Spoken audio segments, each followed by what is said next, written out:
amis, chers collègues, nous allons donc poursuivre notre analyse du classement de la liberté de la presse en nous intéressant cette fois à d'autres pays, à savoir à la Russie, au Brésil et à l'Union européenne également. Alors pour commencer, qu'est-ce que c'est être journaliste en Russie? Qu'en est-il de la liberté de la presse? Est-ce que les médias y sont muselés?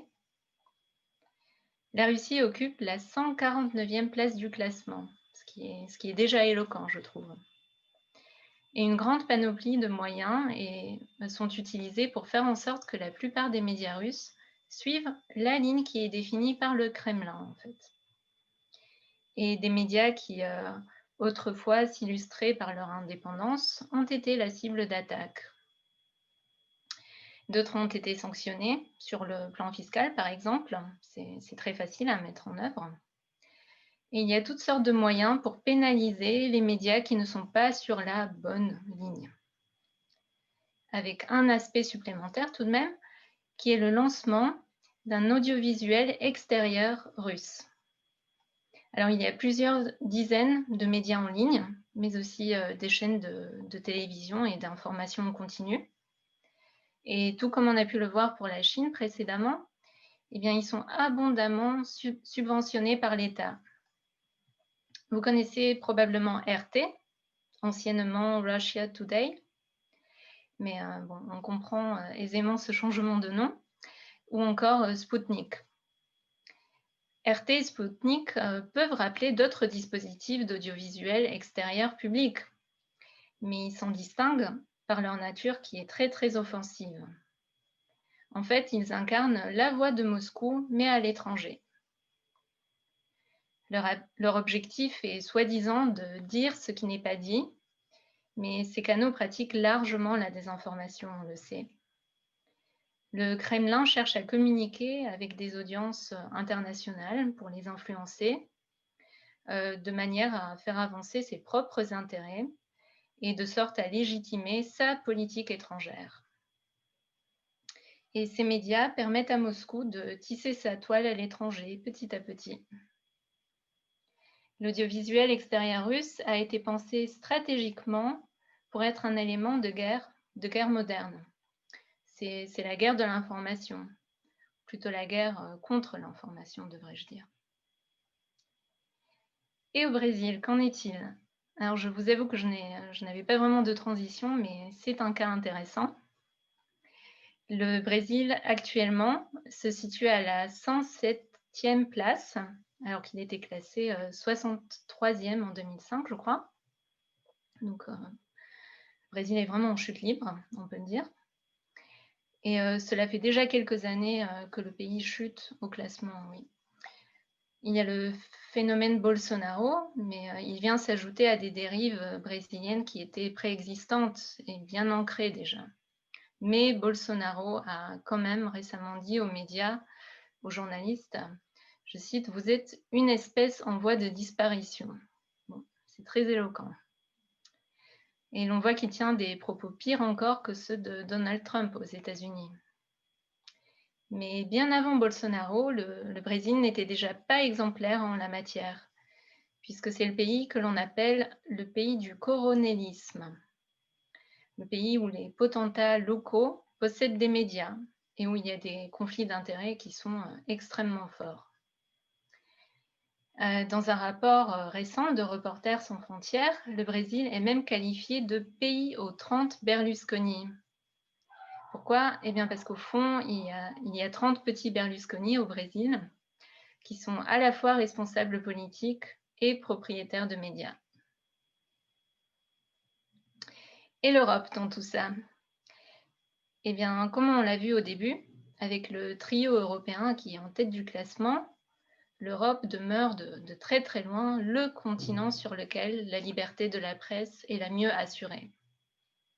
Mais c'est aussi un continent sur lequel la liberté de la presse est en train de s'éroder. Il ne faut pas l'oublier. Alors l'exemple le plus extrême, c'est que ces dernières années, des journalistes y ont été assassinés. Et ça a commencé en France par Charlie Hebdo, puis il y a eu des assassinats de journalistes d'investigation. Donc d'abord, je crois, à Malte, avec Daphne Caruana Galizia, qui a été assassinée sur cette petite île paradisiaque au milieu de la Méditerranée, simplement parce qu'elle enquêtait sur l'évasion fiscale et sur des affaires de corruption, je crois. Puis il y a également eu Jan Kuciak et Martina Kushnirova en Slovaquie, peu après. Le deuxième facteur d'érosion de la liberté des médias en Europe, c'est la violence institutionnelle. Et cette violence institutionnelle, elle résulte des politiques publiques qui sont mises en place dans des pays, par exemple, comme la Hongrie ou la Pologne, qui sont mises en place pour limiter le pluralisme et pour éviter l'indépendance du journalisme. Alors, on va s'intéresser un peu à la Pologne, car certains d'entre vous le savent, c'est mon pays d'origine, donc la situation me tient à cœur. Eh bien, la Pologne est actuellement 62e au classement mondial de la liberté de la presse, alors qu'elle était 32e en 2004, donc au moment de rejoindre l'UE. Depuis l'arrivée au pouvoir du Parti national conservateur, Droit et Justice, donc le PiS, fin 2015, les médias publics polonais sont devenus un cas d'école en matière d'information soumise. Les grandes chaînes de télévision abreuvent les citoyens d'un espèce de déluge de propagande. D'ailleurs, on les surnomme en Pologne le ministère de la propagande. Et les discours partisans, évidemment, et les messages de haine sont omniprésents. Les manipulations, quant à elles, sont grossières et les mensonges flagrants. En fait, c'est très simple. Tous les coups sont permis pour discréditer l'opposition et chanter les louanges de la majorité. L'ampleur de l'intoxication est telle que beaucoup de Polonais affirment qu'en matière de propagande, même les communistes étaient plus subtils.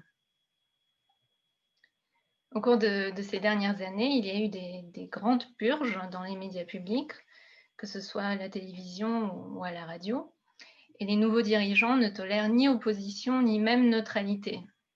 Et tous les salariés qui résistent sont tout bonnement licenciés. Et qu'en est-il des médias de l'opposition en Pologne? Eh bien, ils sont sans cesse la cible d'attaques gouvernementales, mais aussi judiciaires.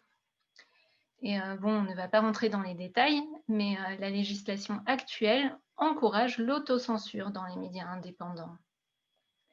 Et par ailleurs, Jarosław Kaczyński, qui est chef du Parti nationaliste au pouvoir, a déclaré que les médias de Pologne devaient être polonais. Donc il fallait les repoloniser, car beaucoup sont étrangers, qui sont notamment allemands. L'objectif est donc de réduire la propriété étrangère des médias en Pologne. Et c'est ainsi qu'il y a quelques jours, la semaine dernière, le 7 décembre, l'entreprise publique Orlen, qui est la plus grande entreprise de Pologne et qui est spécialisée dans le raffinage du pétrole, et qui a de nombreuses stations-service notamment, eh bien Orlen a racheté Polska Press. Et Polska Press était une grande société de médias privée qui appartenait à un groupe allemand. Or, Polska Press possède plus de 20 quotidiens régionaux pour la plupart et près de 120 hebdomadaires, ainsi que de nombreux portails Internet. Donc Polska Press, au total, atteint environ 17,4 millions de lecteurs, ce qui est absolument énorme. Donc concrètement, des médias qui étaient indépendants ont été vendus à des autocrates. Et Berlin avait déjà fermé les yeux sur d'autres ventes plus petites qui avaient eu lieu et sur les atteintes à la liberté de la presse en Pologne. L'explication qui avait été avancée à l'époque était que l'Allemagne se sentait encore responsable des crimes du Troisième Reich et n'était pas du tout en position de donner des leçons à la Pologne. Bref, comme vous pouvez le voir, l'Europe est bien loin d'être un havre de paix pour nos journalistes et l'érosion se poursuit malheureusement. Mais comment en est-on arrivé là? Eh bien, quelle que soit la situation politique, quel que soit le pays, quel que soit le continent, S'il faut citer une explication, c'est probablement le changement de fonctionnement de l'espace médiatique, le changement de l'espace de la communication et de l'information. Car avant, les journalistes avaient une sorte de monopole de la médiation. Et aujourd'hui, tous les contenus sont en concurrence directe, qu'il s'agisse de la publicité, du journalisme, des rumeurs, de l'infox, etc. Il est donc plus facile de s'en prendre aux journalistes et comme ils sont plus vulnérables, il y a plus de raisons de les attaquer, puisque ce qu'ils disent déplaît. Bref, il fait un très sale temps pour les journalistes actuellement. Mais tout le monde a intérêt à ce qu'ils sortent de la tempête. Parce que nous tous, en tant que citoyens lambda, en tant qu'êtres humains, en tant qu'interprètes aussi, on a besoin d'informations fiables. Et on a besoin de tiers de confiance, de référents. Et les journalistes doivent et peuvent jouer ce rôle. Merci.